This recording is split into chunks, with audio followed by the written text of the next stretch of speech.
दोन्ही हात वर करा आणि सगळ्यांनी शपथ घ्या माझ्याबरोबर म्हणा. आज आम्ही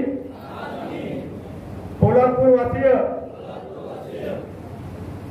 लोहार मार्च्या या सभेमध्ये शपथ घेत आहोत की येणाऱ्या लोकसभेच्या निवडणुकीमध्ये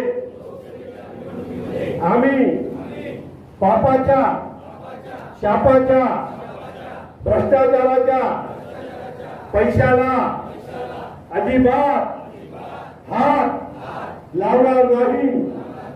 या देशाची लोकशाही व या देशाचं संविधान वाचवण्याकरता, जिवंत ठेवण्याकरता आम्ही आमचं मतदान इंडिया आघाडीच्या अनंत गीते यांनाच करू.